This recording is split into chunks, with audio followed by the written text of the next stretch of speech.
Bonjour tout le monde, c'est Benoît Le Smith du site moindépendant.com, j'espère que vous allez bien et aujourd'hui je vous explique comment je gère mes comptes et que ça me permet de plus facilement économiser chaque mois. Pour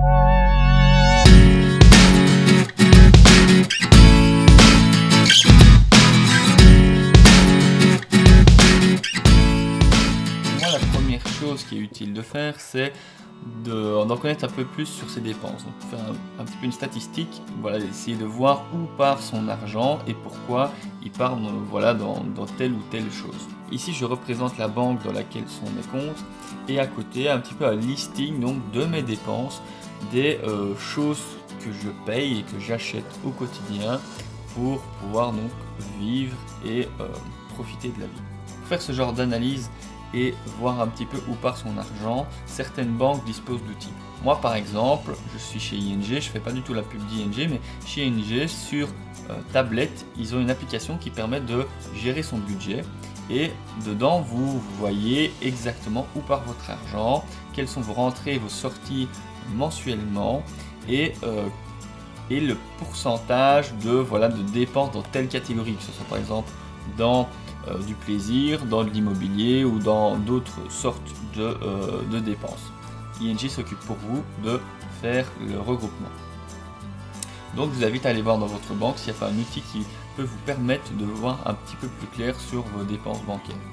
Donc dans mon cas, moi je gère donc, mes finances à l'aide de 3 comptes bancaires. Je vais d'abord vous expliquer donc, les deux premiers. Les deux premiers sont donc les comptes bancaires qui me servent donc à payer mes frais de fonctionnement, que ce soit par exemple pour mon logement, mon loyer ou en tout cas les factures d'électricité, d'eau, pour mon véhicule, etc. Tout ce qui me permet donc de conserver mon niveau de vie et que tout soit payé fin de mois. Le deuxième compte, c'est en fait le compte avec lequel je paye mes dépenses courantes, mes extras, les choses pour me faire plaisir, par exemple des vêtements ou des sorties avec des amis ou des sorties en couple. Alors comment est-ce que ces deux comptes-là fonctionnent? Dans mon cas, moi je verse donc mon salaire sur le compte de dépenses de fonctionnement. Automatiquement de ce compte-là, je me verse par virement automatique une espèce de mini salaire sur mon compte de dépenses courantes qui va me permettre de payer mes extras, par exemple de quoi manger, de quoi sortir, etc.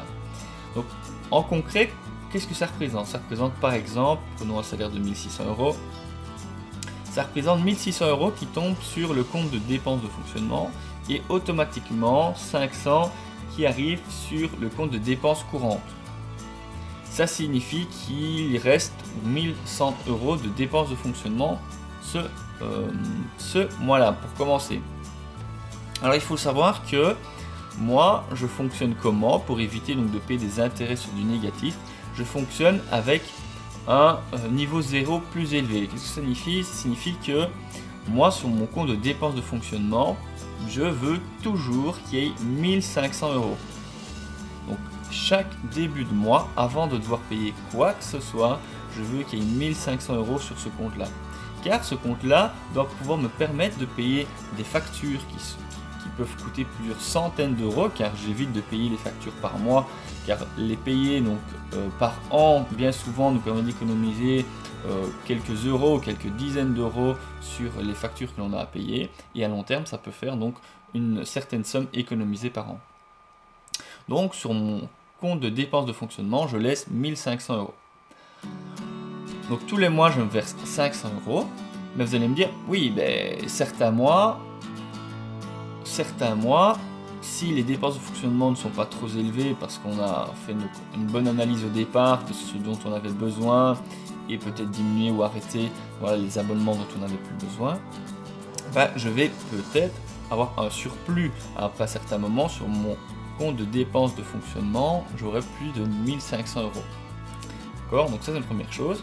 Et aussi, vous allez me dire, oui mais dans mon compte de dépenses courantes, il peut arriver que j'ai plus à devoir dépenser ou qu'il me reste de l'argent, parce que d'un mois à l'autre les choses sont différentes. Vous allez devoir gérer votre compte de dépenses courantes Voilà, également pour devoir laisser un petit peu d'argent dessus d'un mois si vous voulez donc pouvoir acheter des choses un peu plus grosses le mois d'après.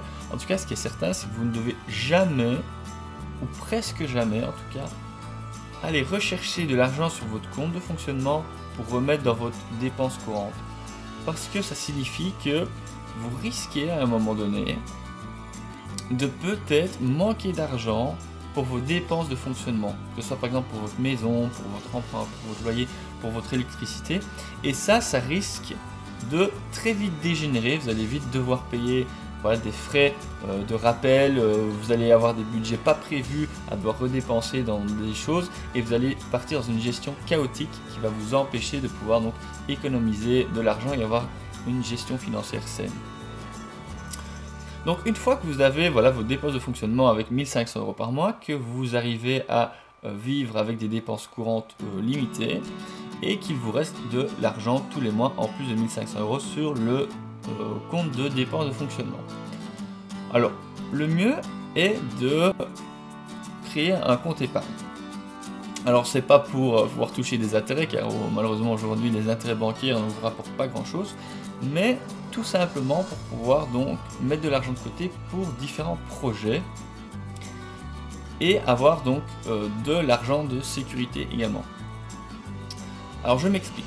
Donc tous les mois, tout l'argent que vous avez en plus des 1500 € sur votre compte de dépenses de fonctionnement, vous le virez sur votre compte épargne. Alors votre compte épargne de préférence devrait être dans une autre banque sur laquelle vous devez faire des démarches complémentaires pour pouvoir aller voir le montant qu'il y a sur le compte, pour pouvoir faire des virements. Ça ne doit pas être facile d'utiliser l'argent sur votre compte épargne.